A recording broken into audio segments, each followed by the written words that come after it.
Well, thank you very much, Larry. It's great to be back in beautiful Davos, Switzerland, and to address so many respected business leaders, so many friends, few enemies,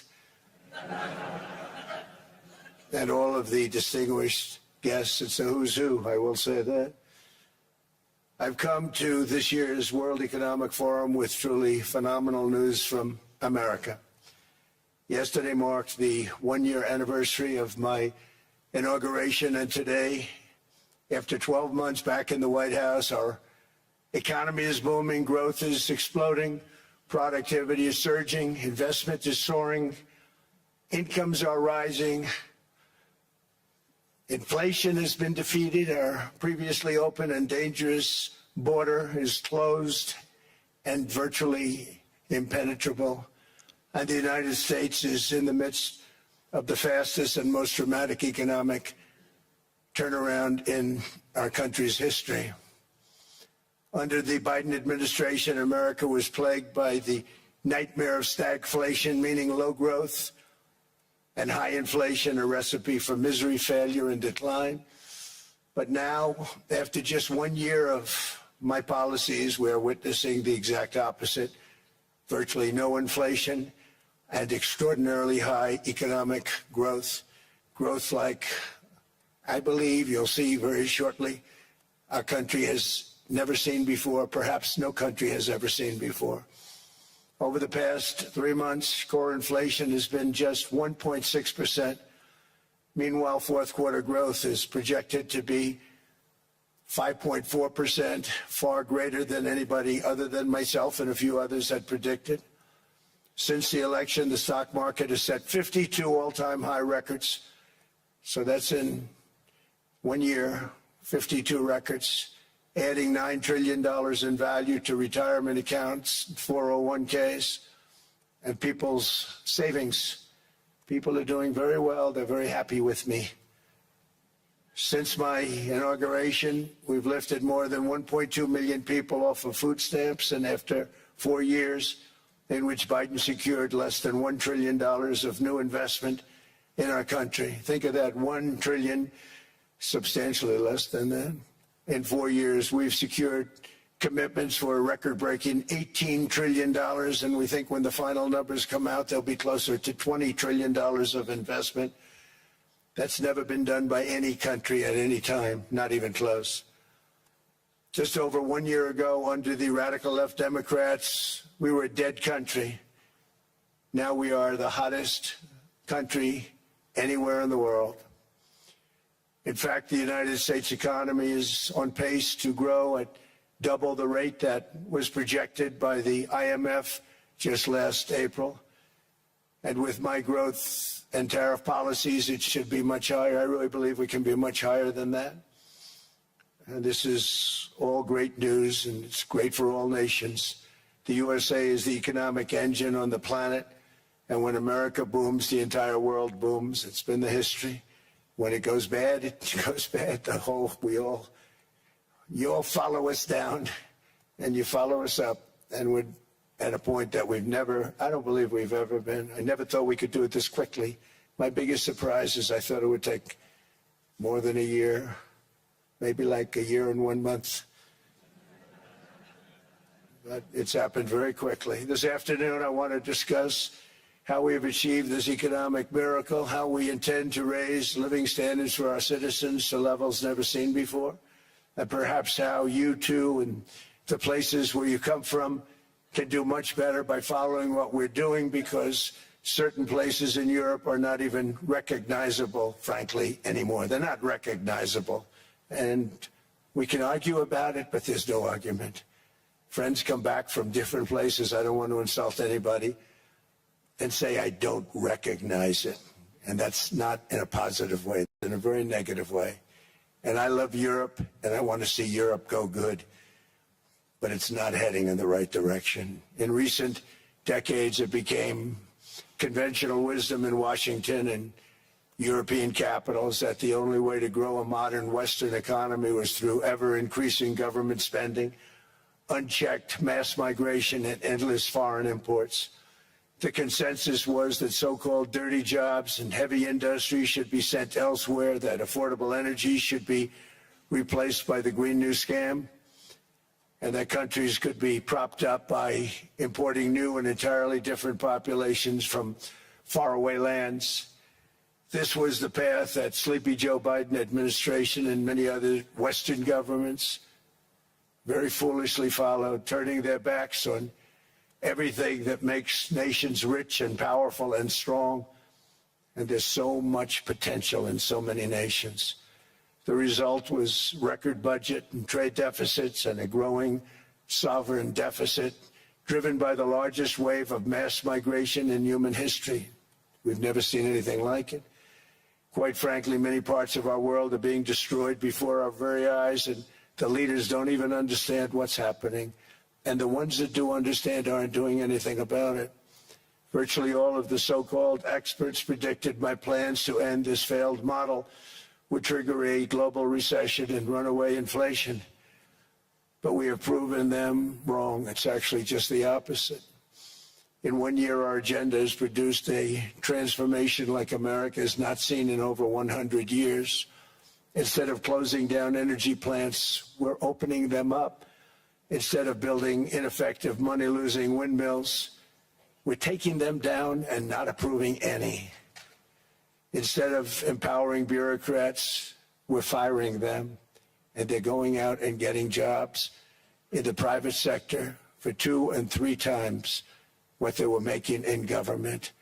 So they started off hating me when we fired them, and now they love me. Instead of raising taxes on domestic producers, we're lowering them and raising tariffs on foreign nations to pay for the damage that they've caused. In 12 months, we have removed over 270,000 bureaucrats from the federal payrolls, the largest single-year reduction in government employment since the end of World War II. Nobody thought that was coming, but we had no choice. To make a country great, you can't have all federal jobs. We've cut federal spending by $100 billion and slashed the federal budget deficit by 27% in the single year. It's going to go down quite a bit more from that, driving inflation way down from the record highs of the Biden administration. Every month, they went up and up and up. I promised to cut 10 old regulations for every single new regulation, but instead I've cut, actually till this point, 129 regulations for every one new regulation approved. So every time they come in with a new regulation, we do at least 10, but so far it's averaging out to 129, if you can believe it. In July, we passed the largest tax cuts in American history, including no tax on tips, no tax on overtime, no tax on Social Security for our great seniors. We also provided 100% expensing, that's the one they like, and bonus depreciation for all new equipment and capital investments to help companies expand and shift production to America. They are so in love with it. They build a plant, they're able to deduct it immediately, the whole thing, rather than waiting 38 to 41 years in the old days. This is a miracle taking place. Nobody thought it would ever be done by any country, but it's done by us. It was what made my first term the most successful 4-year term that we've ever had from a financial standpoint. And now we've upped it. This is a 10-year program, not a 1-year program. But you're allowed to deduct everything in 1 year. It used to be 38 to 41 years. With tariffs, we've radically reduced our ballooning trade deficit, which was the largest in world history. We were losing more than $1 trillion every single year, and it was just wasted. It was going to waste. But in 1 year, I slashed our monthly trade deficit by a staggering 77%, and all of this with no inflation. Something everyone said could not be done. There were a couple of brilliant people that actually thought I was doing the right thing. I thought I was doing the right thing. Now they all think I'm doing the right thing because they can't believe the numbers. American exports are now up by more than $150 billion. Domestic steel production is up by 300,000 tons a month, and it's doubling over the next 4 months. It's doubling and tripling, and we have steel plants being built all over the country. Nobody thought they'd see that. Factory construction is up by 41%, and that number is really going to skyrocket right now because that's during a process that they're putting in to get their approvals, and we've given very, very quick, fast approvals. In the process, we've made historic trade deals with partners covering 40% of all U.S. trade. Some of the greatest companies and countries in the world. We have countries as our partner, too. The European nations, Japan, South Korea. They're our partners. They've gone into massive deals with us, especially on oil and gas. And these agreements raise growth and cause stock markets to boom, not only in the U.S., but virtually every country that came to make a deal, because, as you've learned, when the United States goes up, you follow. It's really become a staple. In America, I've stopped the nation-wrecking energy policies that drive up prices while sending jobs and factories to the world's worst polluters. They are indeed polluters. Under sleepy Joe Biden, new domestic oil and gas leases fell by 95%. Think of that. And they wonder, why was gasoline going up so fast? The gasoline actually topped $5 a gallon, and some places $7 a gallon, and more than 100 major power plants were violently shut down by incompetent people that had no idea what the hell they were doing. Under my leadership, U.S. natural gas production is at an all-time high by far. U.S. oil production is up by 730,000 barrels a day, and last week we picked up 50 million barrels from Venezuela alone. Venezuela has been an amazing place for so many years, but then they went bad with their policies. 20 years ago it was a great country, and now it's got problems, but we're helping them. And those 50 million barrels, we're going to be splitting up with them, and they'll be making more money. But they've made it a long time. Venezuela is going to do fantastically well. We appreciate all of the cooperation we've been giving. We've been giving great cooperation. Once the attack ended, and they said, let's make a deal. More people should do that. But Venezuela is going to make more money in the next 6 months than they've made in the last 20 years. Every major oil company is coming in with us. It's amazing. It's a beautiful thing to see.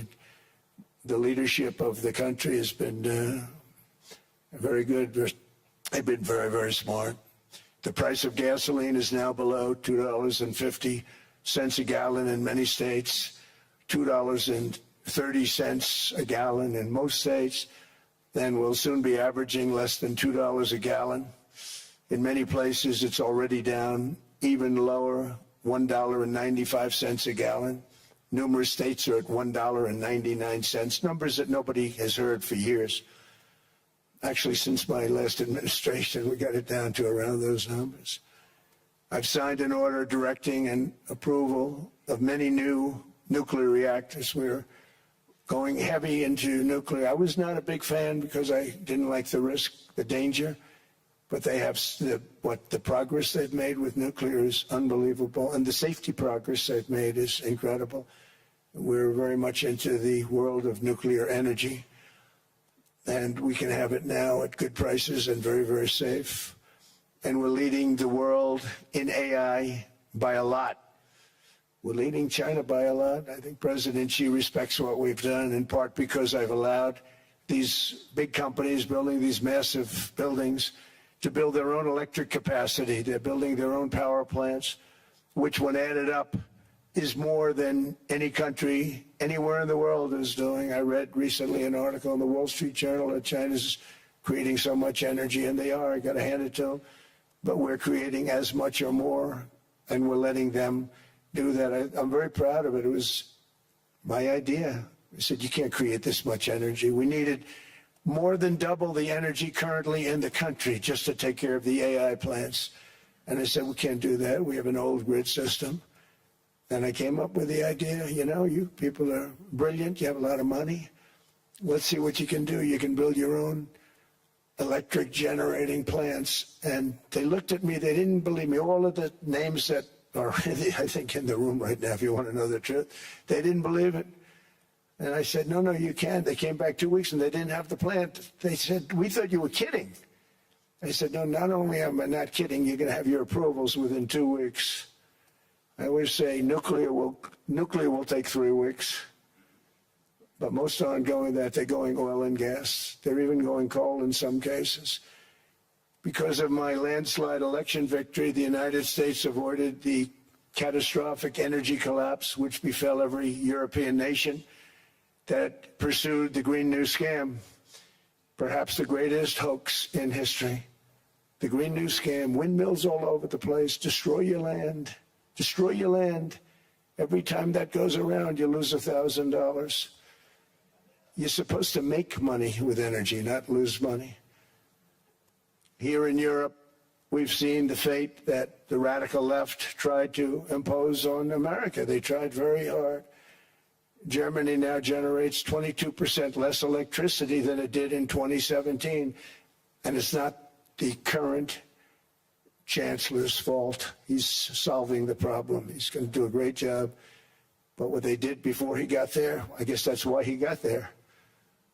And electricity prices are 64% higher. The United Kingdom produces just 1/3 of the total energy from all sources that it did in 1999. Think of that, 1/3. And they're sitting on top of the North Sea, one of the greatest reserves anywhere in the world, but they don't use it. And that's one reason why their energy has reached catastrophically low levels with equally high prices. High prices, very low levels. Think of that, 1/3. And you're sitting on top of the North Sea. And they like to say, well, you know, that's depleted. It's not depleted. It's got 500 years. They haven't even found the oil. The North Sea is incredible. They don't let anybody drill. Environmentally, they don't let them drill. They make it impossible for the oil companies to go. They take 92% of the revenues. So the oil companies say, we can't do it. They came to see me. Is there anything you can do? I want Europe to do great. I want UK to do great. They're sitting on one of the greatest energy sources in the world, and they don't use it. In fact, their electricity prices have soared 139%. There are windmills all over Europe. There are windmills all over the place, and they are losers. One thing I've noticed is that the more windmills a country has, the more money that country loses and the worse that country is doing. China makes almost all of the windmills, and yet I haven't been able to find any wind farms in China. Did you ever think of that? It's a good way of looking at it. They're smart. China's very smart. They make them, they sell them for a fortune. They sell them to the stupid people that buy them, but they don't use them themselves. They put up a couple of big wind farms, but they don't use them. They just put them up to show people what they could look like. They don't spin. They don't do anything. They use a thing called coal, mostly. But China goes with the coal. They go with oil and gas. They're starting to look at nuclear a little bit. And they're doing just fine. They make a fortune selling the windmills, though, and I think really that's one that they wouldn't be surprised if it stopped. They are shocked that it continues to go. They're very friendly with me. They're shocked that people continue to buy those damn things. They killed the birds. They ruin your landscapes. Other than that, I think they're fabulous, by the way. Stupid people buy them. The consequences of such destructive policies have been stark, including lower economic growth, lower standards of living, lower birth rates, more socially disruptive migration, more vulnerability to hostile foreign adversaries, and much, much smaller militaries. The United States cares greatly about the people of Europe. We really do. I mean, look, I am derived from Europe. Scotland and Germany, 100% Scotland, my mother, 100% German, my father. And we believe deeply in the bonds we share with Europe. as a civilization. I want to see it do great. That's why issues like energy, trade, immigration, and economic growth must be central concerns to anyone who wants to see a strong and united West, because Europe and those countries have to do their thing. They have to get out of the culture that they've created over the last 10 years. It's horrible what they're doing to themselves. They're destroying themselves. It's beautiful, beautiful places. We want strong allies, not seriously weakened ones. We want Europe to be strong. Ultimately, these are matters of national security, and perhaps no current issue makes the situation more clear than what's currently going on with Greenland. Would you like me to say a few words of Greenland? I was going to leave it out of the speech, but I think I would have been reviewed very negatively. I have tremendous respect for both the people of Greenland and the people of Denmark, tremendous respect. But every NATO ally has an obligation to be able to defend their own territory. And the fact is, no nation or group of nations is in any position to be able to secure Greenland other than the United States. We're a great power, much greater than people even understand. I think they found that out 2 weeks ago in Venezuela. We saw this in World War II, when Denmark fell to Germany after just 6 hours of fighting and was totally unable to defend either itself or Greenland. So the United States was then compelled, we did it, we felt an obligation to do it, to send our own forces to hold the Greenland territory, and hold it we did at great cost and expense. They didn't have a chance of getting on it, and they tried. Denmark knows that. We literally set up bases on Greenland for Denmark. We fought for Denmark. We weren't fighting for anyone else. We were fighting to save it for Denmark. Big, beautiful piece of ice. It's hard to call it land. It's a big piece of ice. But we saved Greenland and successfully prevented our enemies from gaining a foothold in our hemisphere. So we did it for ourselves also. And then after the war, which we won it big. Without us, right now you'd all be speaking German and a little Japanese, perhaps. After the war, we gave Greenland back to Denmark. How stupid were we to do that? But we did it. But we gave it back. But how ungrateful are they now? So now our country and the world face much greater risks than it did ever before because of missiles, because of nuclear, because of weapons of warfare that I can't even talk about. 2 weeks ago, they saw weapons that nobody ever heard of. They weren't able to fire one shot at us. They said, what happened? Everything was discombobulated. They said, we've got them in our sights. Press the trigger, and nothing happened. No anti-aircraft missiles went up. There was one that went up about 30 feet and crashed down right next to the people that sent it. They said, what the hell is going on? Those defensive systems were made by Russia and by China. So they're going to go back to the drawing boards, I guess. Greenland is a vast, almost entirely uninhabited and undeveloped territory. It's sitting undefended in a key strategic location between the United States, Russia, and China. That's exactly where it is, right smack in the middle. Wasn't important nearly when we gave it back. You know, when we gave it back, it wasn't the same as it is now. It's not important for any other reason, you know. Everyone talks about the minerals. There's so many places. There's no rare earth. No such thing as rare earth. There's rare processing, but there's so much rare earth. And this, to get to this rare earth, you got to go through hundreds of feet of ice. That's not the reason we need it. We need it for strategic national security and international security. This enormous unsecured island is actually part of North America, on the northern frontier of the Western Hemisphere. That's our territory. It is therefore a core national security interest of the United States of America. And in fact, it's been our policy for hundreds of years to prevent outside threats from entering our hemisphere. And we've done it very successfully. We've never been stronger than we are now. That's why American presidents have sought to purchase Greenland for nearly 2 centuries. You know, for 2 centuries they've been trying to do it. They should have kept it after World War II, but they had a different president. That's all right. People think differently. Much more necessary now than it was at that time, however.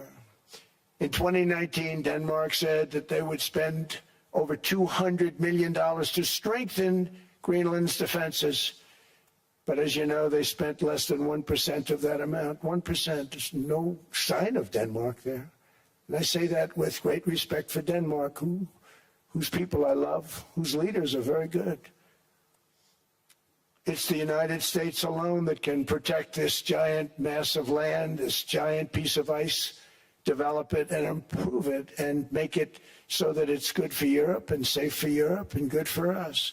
And that's the reason I'm seeking immediate negotiations to once again discuss the acquisition of Greenland by the United States, just as we have acquired many other territories throughout our history, as many of the European nations have. They've acquired, there's nothing wrong with it.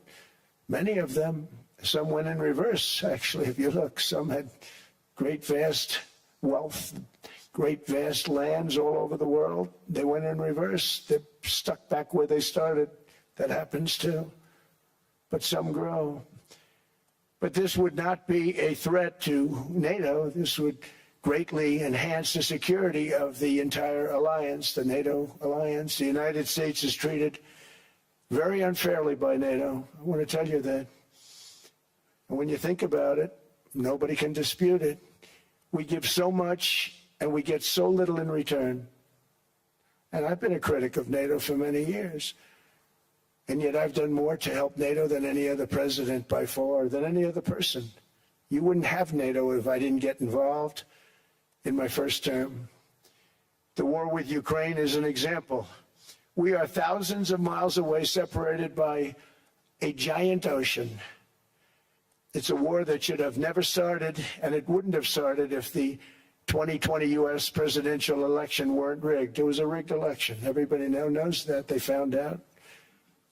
People will soon be prosecuted for what they did.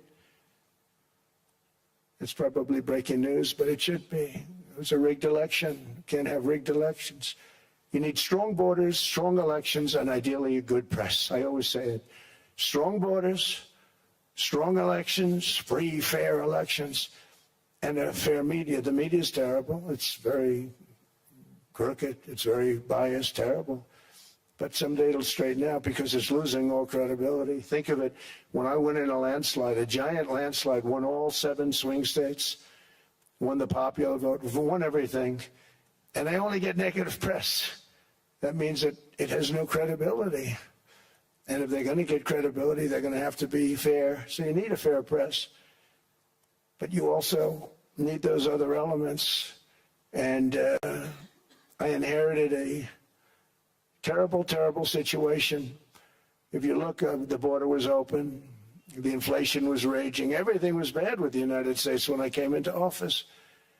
But I also inherited a mess with Ukraine and Russia, something that would have never happened. And I know Putin very well. He and I would discuss Ukraine. It was the apple of his eye, but he wasn't going to do anything. I said, Vladimir, you're not doing it. He would never have done it. It was terrible what happened. I could see it happening, too. After I left, I could see it happening. Biden had given Ukraine and NATO $350 billion, a staggering sum, $350 billion.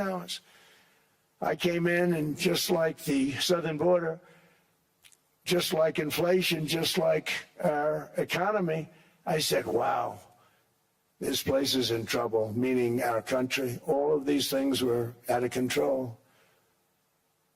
But the border was out of control. We fixed it with the strongest border anywhere in the world. And I've now been working on this war for 1 year, during which time I settled 8 other wars. India, Pakistan. I settled other wars that were Vladimir Putin called me, Armenia, Azerbaijan, He said, I can't believe you settled that one. They were going on for 35 years. I settled it in one day. And President Putin called me. He said, you know, I can't believe I worked on that war for 10 years trying to settle it. I couldn't do it. I said, do me a favor, focus on settling your war. Don't worry about that one. What does the United States get out of all of this work, all of this money, other than death, destruction, and massive amounts of cash going to people who don't appreciate what we do? They don't appreciate what we do. I'm talking about NATO, I'm talking about Europe. They have to work on Ukraine. We don't. The United States is very far away. We have a big, beautiful ocean separating us. We have nothing to do with it. Until I came along, NATO was only supposed to pay 2% of GDP, but they weren't paying. Most of the countries weren't paying anything. The United States was paying for virtually 100% of NATO. And I got that stopped. I said, that's not fair.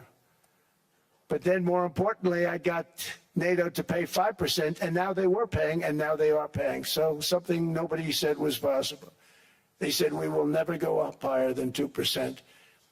But they went to 5%, and now they're paying the 5. They didn't pay the 2, and now they're paying the 5.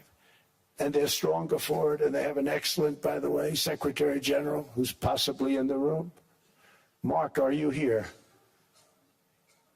Yes, he's here. Hello, Mark. We never asked for anything, and we never got anything. We probably won't get anything unless I decide to use excessive strength and force where we would be, frankly, unstoppable. But I won't do that. Okay? Now everyone's saying, oh, good. That's probably the biggest statement I made, because people thought I would use force. I don't have to use force. I don't want to use force. I won't use force.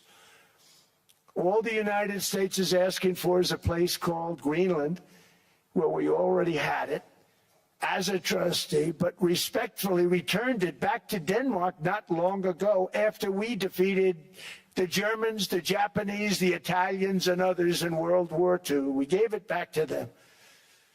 We were a powerful force then, but we are a much more powerful force now. After I rebuilt the military in my first term and continue to do so today, we have a budget of $1.5 trillion.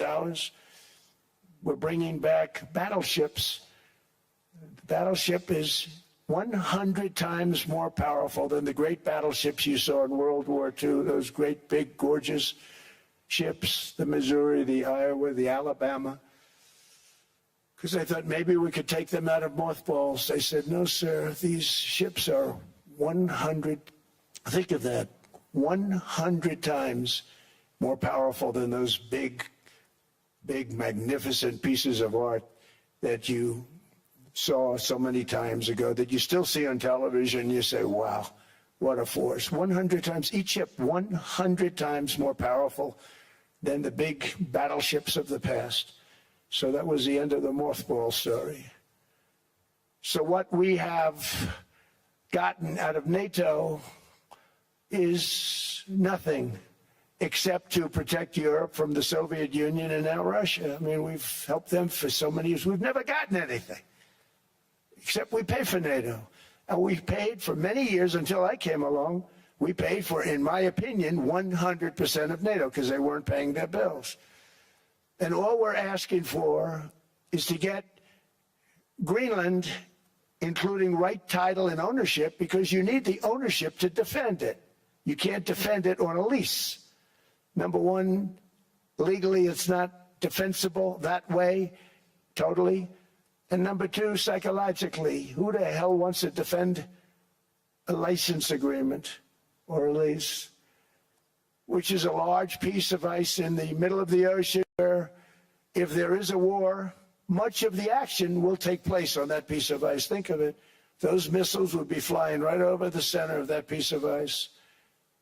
All we want from Denmark for national and international security and to keep our very energetic and dangerous potential enemies at bay is this land on which we're going to build the greatest golden dome ever built. We're building a golden dome that's going to, just by its very nature, going to be defending Canada. Canada gets a lot of freebies from us, by the way. They should be grateful also, but they're not. I watched your Prime Minister yesterday. He wasn't so grateful. But they should be grateful to us. Canada lives because of the United States. Remember that, Mark, the next time you make your statements. What we did for Israel was amazing, but that's nothing compared to what we have planned for the United States, Canada, and the rest of the world. We are going to build a dome like no other. We did it for Israel. And by the way, I told Bibi, stop taking credit for the dome. That's our technology. That's our stuff. But they had a lot of courage, and they were good fighters, and they did a good job, and we wiped out the Iran nuclear threat like nobody can believe. Nobody's ever seen anything like it. That, Venezuela, taking down Soleimani, wiping out al-Baghdadi when he tried to reinstitute ISIS. We did a lot. I did a lot of big things, all perfectly executed. Everyone was perfectly executed. Somebody told me that, a military expert told me, sir, everything you've done has been perfectly executed. I said, I know. So other presidents have spent, whether foolishly or not, trillions and trillions of dollars on NATO and gotten absolutely nothing in return. We've never asked for anything. It's always a one-way street. Now they want us to help them with Ukraine. And let me say, we're going to. I'm really helping, not even them. I want to see, last week, if you saw, it was 10,000 soldiers, but last month it was 31,000 soldiers died. 31,000. That's this room times, the number of people in this room times 30.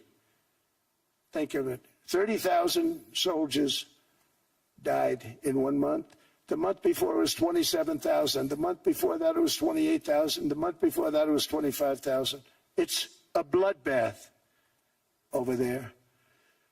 And that's what I want to stop. It doesn't help the United States, but these are souls. These are young people.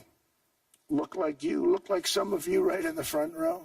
They go to war. Their parents are so proud. Oh, there he goes, comes back. 2 weeks later, they get a call, your son's head's been blown off.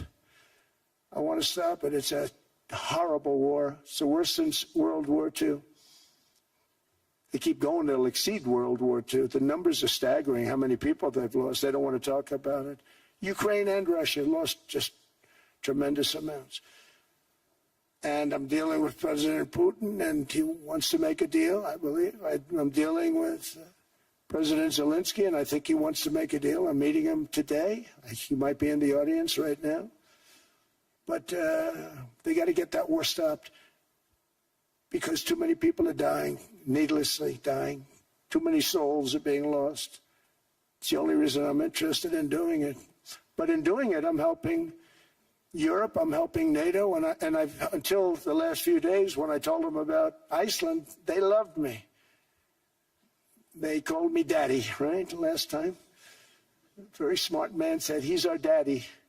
He's running it. I was like running it. I went from running it to being a terrible human being. But now what I'm asking for is a piece of ice, cold and poorly located, that can play a vital role in world peace and world protection. It's a very small ask compared to what we have given them for many, many decades. But the problem with NATO is that we'll be there for them 100%. But I'm not sure that they'd be there for us if we gave them the call. Gentlemen, we are being attacked. We're under attack by such and such a nation. I know them all very well. I'm not sure that they'd be there. I know we'd be there for them. I don't know that they'd be there for us. So with all of the money we expend, with all of the blood, sweat, and tears, I don't know that they'd be there for us. They're not there for us on Iceland, that I can tell you. I mean, our stock market took the first dip yesterday because of Iceland. So Iceland's already cost us a lot of money. But that dip is peanuts compared to what it's gone up. And we have an unbelievable future in that stock. That stock market is going to be doubled. We're going to hit 50,000, and that stock market's going to double in a relatively short period of time. because of everything that's happening. But this is a good example. After giving NATO and European nations trillions and trillions of dollars in defense, they buy our weapons. We make the greatest weapons in the world, but now we're going to make them faster, much faster. You saw that. I put a cap on the salaries, and I put no buybacks, no stock buybacks, no various other things that they were doing. I mean, they were making $50 million, but it would take them 3 years to give you a Patriot missile. I said, that's not good. My chauffeur can do a better job than that, and he makes slightly less than 50. They make big salaries. If they're going to make those big salaries, they're going to have to produce a lot faster. The good news is we have the greatest equipment in the world. Now we're going to start making it a lot faster. They're going to build additional plants. And all of the money that goes into stock buybacks is going to go into building plants. We're not allowing stock buybacks by defense companies any longer. They're going to build new plants to make Tomahawks, Patriots. We have the best equipment, F-35s. F-47, the new one just coming out. They say it's the most devastating plane, fighter jet ever. Who knows? They called it 47. If I don't like it, I'm going to take the 47 off it. I wonder why they called it 47. What to think about that? But if I don't like it, I'm going to take that 47 off. But it's supposed to be the Stage 6. It's supposed to be the first Stage 6 plane, undetectable, like our B-2 bombers were undetectable. They flew right over Iran. They were undetectable. And they did their job, and they got the hell out of there. So we want a piece of ice for world protection, and they won't give it. We've never asked for anything else, and we could have kept that piece of land, and we didn't. So they have a choice. You can say yes, and we will be very appreciative, or you can say no, and we will remember. A strong and secure America means a strong NATO, and that's one reason why I'm working every day to ensure our military is very powerful, our borders are very strong, and above all, our economy is strong because national security requires economic security and economic prosperity, and we have the greatest that we've ever had.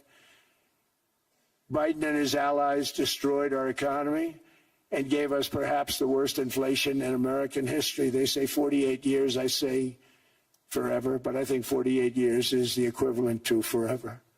Whether it's 48 years or ever, it's terrible, costing the typical family $33,000. What they did to this country should never, ever be forgotten. It's early, but he has to be rated as the worst president we've ever had by far. The auto pen did much of the damage. The auto pen, he was the auto pen president, because I don't believe a sane president would have ever signed the kind of things that he signed. But now grocery prices, energy prices, airfares, mortgage rates, rent, and car payments are all coming down, and they're coming down fast. We inherited a mess, but we've done a hell of a job in 12 months. Under my most favored nation policy for drug prices, the cost of prescription drugs is coming down by up to 90%, depending on the way you calculate. You could also say 5, 6, 7, 800%. There are two ways of figuring that. But we have a favored nations policy that every president wanted, no president was able to get. I got it, and other nations approved it. And I had to use tariffs in order to get it, because they said, no way. In other words, a pill that costs 10% in London costs $130. Think it costs $10 in London, costs $130 in New York or in Los Angeles. And I'd say, boy, that's bad. Friends of mine would say, you know, we go to London, you can buy the stuff for nothing. We go all over the world, we could buy it for nothing. Because basically America was subsidizing every nation in the world, because presidents allowed them to get away with it. It became very tough. So when I called up Emmanuel Macron, I watched him yesterday with those beautiful sunglasses. What the hell happened? But I watched him sort of be tough. But he was at $10 for a pill. And I said, Emmanuel, and I have all the big pharmaceutical companies are in total agreement. It wasn't easy, by the way. They're tough, smart. They've been getting away with the scam for a long time. But they gave it up. But they said, you'll never get the countries to approve it. I said, why is that? Because they won't. They always said, we're not paying any more. Get the rest for the United States. So over the years, they stayed the same. We just went up, up, up. And I mean, we would pay 13, 14, 15 times more than certain countries would. So I said, no, they'll approve it 100%. Sir, you'll never get them to approve it. I said, I guarantee you. But I actually started with Emmanuel, who probably is in the room too. And I like him. I actually like him. Hard to believe, isn't it? And I said, Emmanuel, you're going to have to lift the price of that pill to $20, maybe $30. Think of that. That means it's a doubling of prescription drugs. Might be a tripling, might be a quadrupling. It's not easy. No, no, no, Donald, I will not do that. I said, yes, you will, 100%. He said, no, no, no. You're asking me to double. I said, Emmanuel, you've been taking advantage of the United States for 30 years with prescription drugs. You really should do it, and you will do it. I have no doubt. In fact, I am 100% sure you're going to. No, no, no, I will not do it. Because, yes, in all fairness to him, he has to double or triple. Because the world being a bigger place than the United States, it's not that you meet in the middle. You just have to go up some, and we come down a lot. They go up a little, we come down a lot. So we're at $130, they're at 10. So they may have to go to 20 or 30. No more than that. I said, Emmanuel, you're going to be doubling or tripling? No, no, no. I said, here's the story, Emmanuel. The answer is you're going to do it, you're going to do it fast. And if you don't, I'm putting a 25% tariff on everything that you sell into the United States and a 100% tariff on your wines and champagnes. And that's about 10 times more than what I'm requesting. And you're going to do it. I don't want to go public with it, but you may make me do that. No, no, Donald, I will do it. I will do it. It took me, on average, 3 minutes a country, saying the same thing. You will do it. They all said, no, no, no, I will not do it. You're asking me to double the cost of prescription. I said, that's right, because you've been screwing us for 30 years. And they said, we will not do it. I said, that's all right. On Monday morning, we're putting a 25, 30, 50. I gave different numbers for different countries. This is also national security we're talking about. Not fair. We're not going to subsidize the whole world.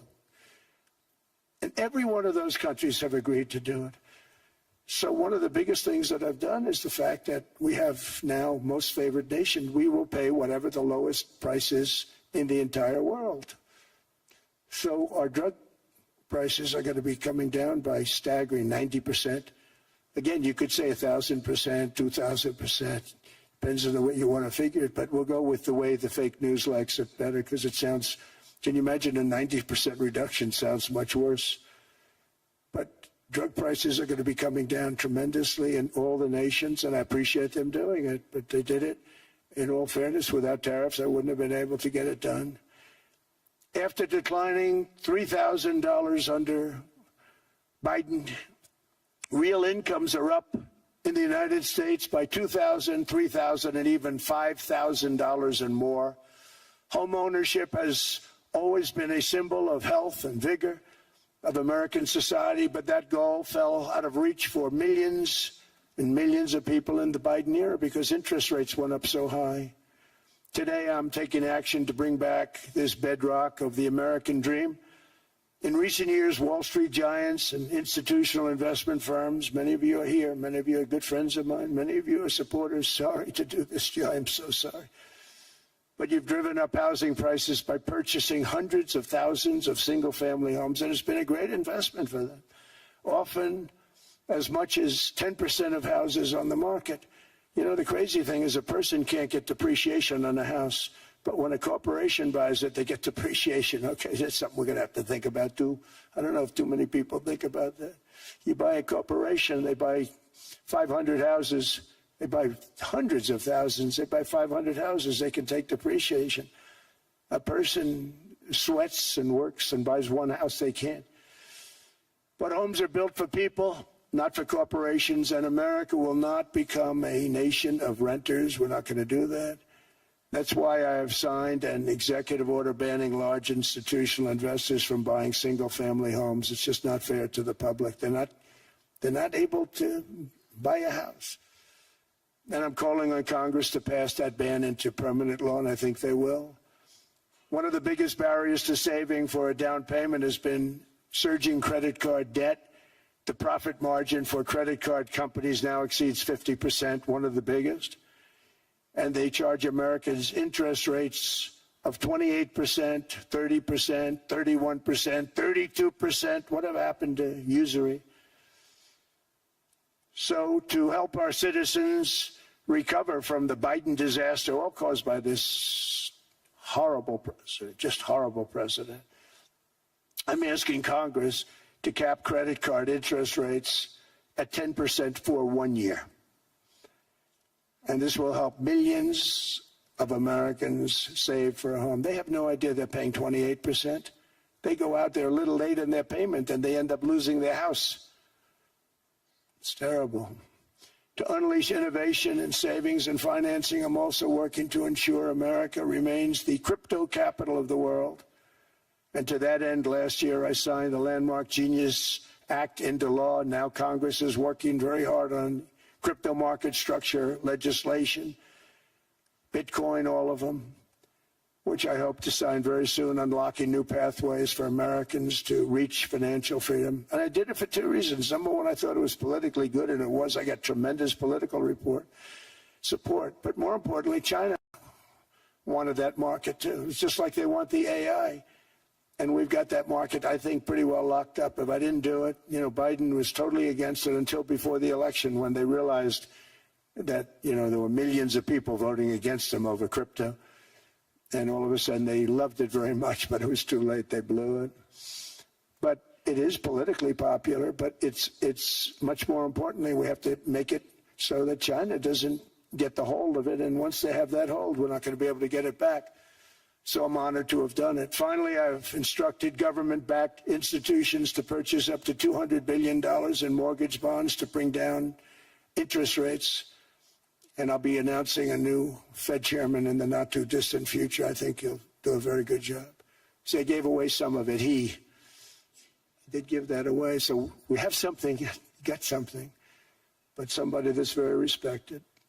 They're all respected. They're all great. Everyone that I interviewed is great. Everyone could do, I think, a fantastic job. Problem is they change once they get the job. They do. They're saying everything I want to hear, and then they get the job. They're locked in for 6 years. They get the job, and all of a sudden, let's raise rates a little bit. I call them, sir, we'd rather not talk about this. It's amazing how people change once they have the job. It's too bad.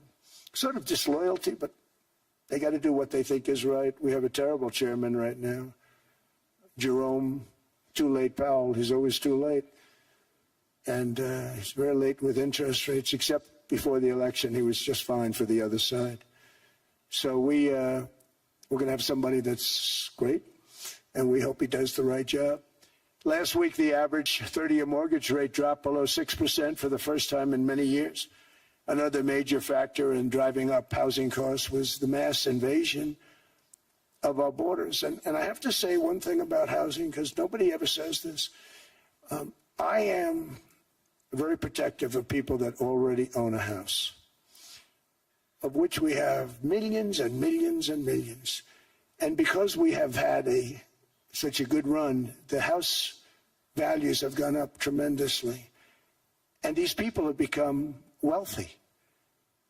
They weren't wealthy. They become wealthy because of their house. And every time you make it more and more and more affordable for somebody to buy a house cheaply, you're actually hurting the value of those houses, obviously, because the one thing works in tandem with the other. And I don't want to do anything that's going to hurt the value of people that own a house, who for the first time in their lives are walking around the streets of whatever city they're in, very proud that their house is worth $500,000, $600,000, $700,000. Now, if I want to really crush the housing market, I could do that so fast and people could buy houses, but you would destroy a lot of people that already have houses. In some cases, they've mortgaged their house, and the mortgage would be very low, and all of a sudden the mortgage without any changes becomes very high, and they end up losing the house. I'm not going to hurt, and I speak with Scott, who's doing a fantastic job, and Howard, who's doing a fantastic job, and all of my people. And I always say, look, you know, I can crush the hell out of the market. We can drop interest rates to a level, and that's one thing we do want to do. That's natural. That's good for everybody. You know, the dropping of the interest rates, we should be paying a much lower interest rate than we are. We should be paying the lowest interest rate of any country in the world, because without the United States, you don't have a country. I mean, I had a case with Switzerland. We happened to be in Switzerland. Maybe I'll give you a quick story. But they were paying nothing. They make beautiful watches, great watches, Rolex, all of them. They were paying nothing to the United States when they sent their product in. And we had a $41 billion deficit. $41 billion with this beautiful place. Flew over it, isn't it nice? So I said, let's put a 30% tariff on them so that we get back some of it, not all of it at all. We still have a deficit, big deficit. We had 41 million. That's a big deficit. And I said, let's put a tariff on. Different tariffs, different places. You're all party to them. In some cases, victims to them. But in the end, it's a fair thing. And most of you realize that. But we put a 30% tariff on Switzerland, and all hell broke loose. They were calling, I mean, like you wouldn't believe. And I know so many people from Switzerland, incredible place, incredible, brilliant place. But I didn't realize that they're only good because of us. And there's so many other examples. I mean, us, probably other places, but a majority of the money they make is because of us, because we never charged them anything. So they come in, they sell their watches, no tariffs, no nothing. They walk away, they make $41 billion on just us. So I said, no, we can't do that. So I'm going to bring it up. I still would have a deficit pretty substantial, but I brought it up to 30%. And I guess Prime Minister, I don't think President, I think Prime Minister called a woman, and she was very repetitive. She said, no, no, no, you cannot do that, 30%. You cannot do that. We are a small, small country. I said, yeah, but you have a big, big deficit. You may be small, but you have a bigger deficit than big countries. He said, no, no, no, please, you cannot do it. Kept saying the same thing over and over. We are a small country. I said, but you're a big country in terms of... And she just rubbed me the wrong way, I'll be honest with you. And I said, all right, thank you, ma'am, appreciate it. Do not do this. Thank you very much, ma'am. And I made it 39%. And then all hell really broke out. And I was paid visits by everybody. Rolex came to see me. They all came to see me. But I realized, and I reduced it, because I don't want to hurt people. I don't want to hurt them. And we brought it down to a, lower level. Doesn't mean it's not going up. But we brought it down to a lower level. But they pay now, tariff. But I realized that we have many places like that where they're making a fortune because of the United States. Without the United States, they wouldn't be making anything. Think of it. Switzerland made $41 billion on us. And as she said, it's a small place. And I realized with that, I don't know, it was so, because she was so aggressive. And I realized in that conversation that the United States is keeping the whole world afloat. Many places, I could give you 6, 7 places just in the people in this little area. I know every one of them. They're looking down. They don't want to see me, and they don't want to stare me in the eyes. But they're taking advantage of, everybody took advantage of the United States. But I've been very fair, and I gave them a tariff, and it was fine. But I realized that without us, it's not Switzerland anymore. Without us, it's not any of the countries that are represented here. And we want to work with the countries. We want to work with them. We're not looking to destroy them. I could have said 39, 40%. I could have said I want a 70% tariff, then we make money with Switzerland. But Switzerland would have been probably destroyed, financially destroyed. I don't want to do that. But we should be paying the lowest interest rate of everybody. I hope Scott's listening to this, because we should be paying the lowest interest rate of everybody. Without us, most of the countries don't even work. And then you have the protection factor. Without our military, which is the greatest in the world by far, without our military, you have threats that you wouldn't believe. You wouldn't believe. You don't have threats because of us, and that's because of NATO. One other thing, and I have to say it so importantly, in the old days, and I used to say I'm the youngest in the room. Now I'm among the older. I hate to say it.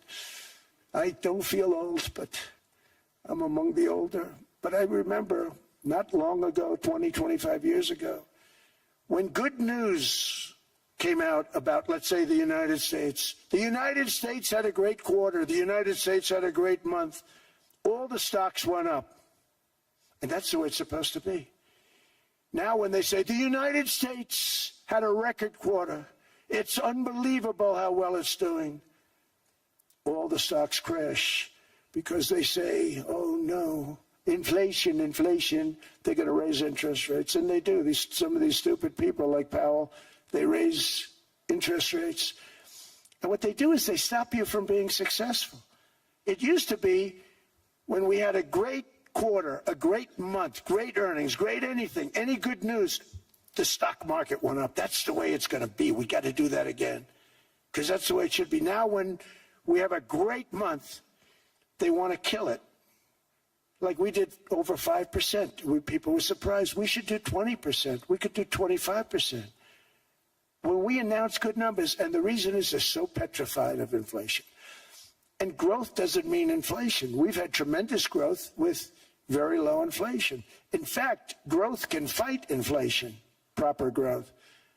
So we want to get back to the days when we announce great numbers, because we're going to be announcing phenomenal. You know, all these factories that are being built at record, thousands of businesses are being built right now. Remember, $18 trillion is invested. I think the second number is 3. And that was China many years ago. Investments in the country from outside. 18 trillion, nobody's ever seen. And that's money coming in and building things, factories. Thousands of businesses are being built, thousands. Hundreds of big factories, car plants are moving back to the United States. They're coming in from Canada, they're coming in from Mexico, from Japan. Japan's coming in and building plants here in order to avoid tariffs. They're coming in from China. They're coming in from all over the world. We have more plants being built now, car plants, than we've ever had built, even in the heyday from the 1940s and 50s. And they're bigger. They don't use renovations anymore where they take an old plant, they rip it down, they build a brand new plant, super modern plant. But it's happening at levels that nobody's ever seen. In 2024, the U.S. built less than 2 million new homes, but Biden admitted more than 8 million new migrants. And those days are over. In 2025, for the first time in 50 years, the United States had reverse migration. Boy, that was nice. And these were criminals that were being taken out of our country because they allowed people to come into our country from jails, from gangs, drug dealers, murderers. 11,888 murderers. We've gotten most of them out. And then ICE gets beat up by stupid people from leadership in Minnesota. We actually are helping Minnesota so much, but they don't appreciate it. Most places do. You know, Washington, D.C. is the safest place now in the United States. It was a very dangerous place to walk, and now you can walk with your wife, your kids, right through the middle of the city. Right now, Washington, D.C. is as safe as it gets. It was one of the most unsafe. I had to admit, we sent in the military, the National Guard. Within 2 months, it was great. Within 3 months, it's like a really great place and a safe place and a beautiful place. It's even been cleaned up. The graffiti's gone. The fences are gone. We don't have to worry about fences anymore. All of the places, the grasses are cut. and replaced with new grass in many cases. It's all going to happen in the spring. But Washington and D.C. is beautiful again, and it's safe. New restaurants are opening up. They were all closing. Now you can't get into a restaurant. Restaurants in Washington, D.C. are all opening. Memphis also, Memphis, Tennessee, New Orleans, Louisiana. We're there for 3 weeks. We've cut the crime down by 64%. Within another month, we'll have virtually no crime there. We can do that all over. We're going to help the people in California. We want to have no crime. I know Gavin was here. I used to get along so great with Gavin when I was president. Gavin's a good guy.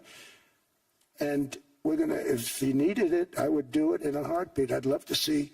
We did help them a lot in Los Angeles, a lot with the early in my term when they had some problems. But we would love to do it. I would say this, if I were a Democrat governor or whatever, I would call up Trump. I'd say, come on in, make us look good. Because we're cutting crime down to nothing. And we're taking people out, career criminals, who are only going to do bad things, and we're bringing them back to their countries. But where we've done it has been amazing. And we have a capacity to do it at much greater levels. We're cutting illegal aliens off welfare and other government benefits, and I have directed that starting immediately, there will be no more payments to sanctuary cities because they are really just sanctuaries for criminals. They're really protecting criminals, and those are the ones we have to get out of the country. Murderers, drug dealers, the mentally insane. They emptied their mental institutions into the United States.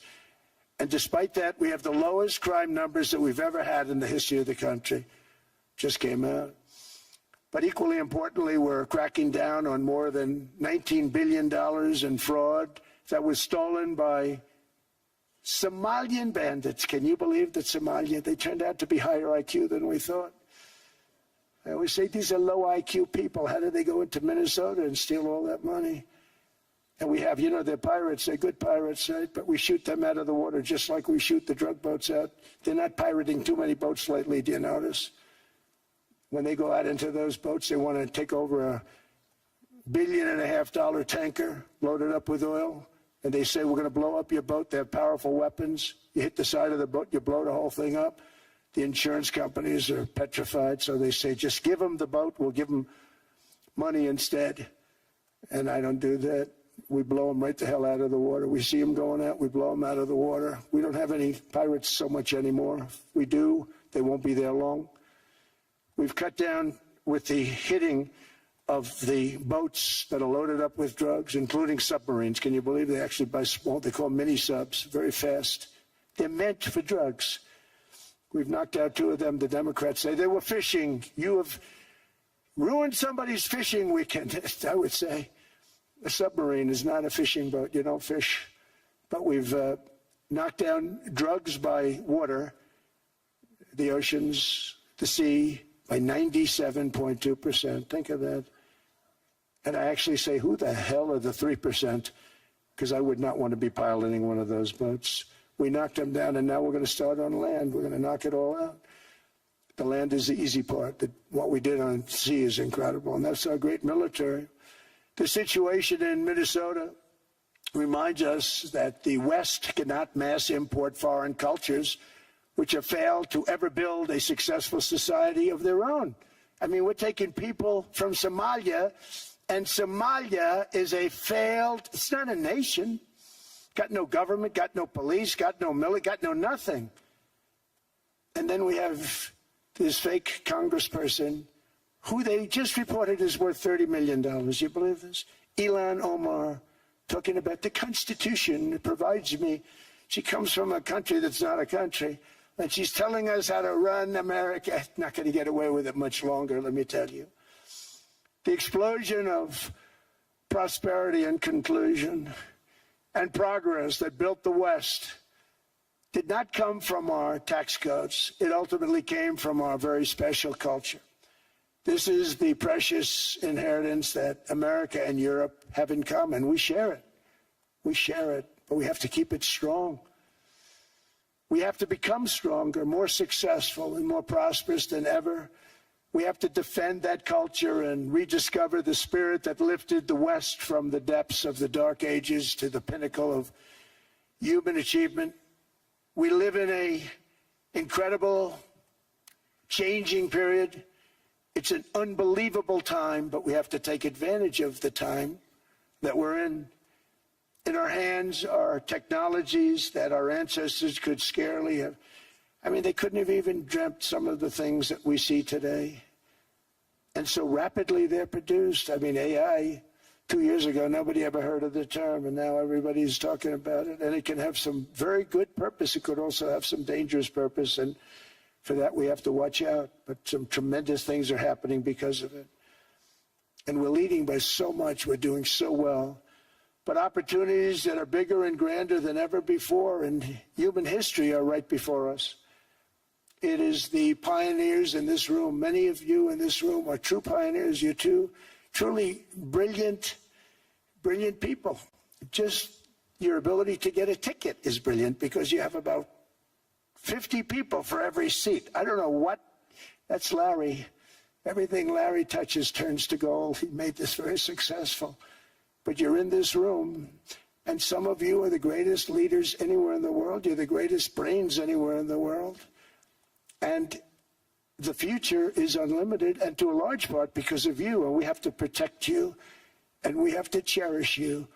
I always say we have to cherish our brilliant people because there aren't many of them. So together with confidence, boldness, and persistence, let us lift up our people, grow our economies, defend our shared destiny, and build a future for our citizens that is more ambitious, more exciting, more inspiring, and greater than the world has ever seen. We're in a position to do things that nobody else has ever even thought of before. And many of the people in this room are the ones that are doing it. And I want to congratulate you, and I'm with you all the way. You can do things that nobody else can even think about. So I congratulate you on your tremendous success. And the United States is back, bigger, stronger, better than ever before. And I'll see you around. Thank you all very much. Thank you very much.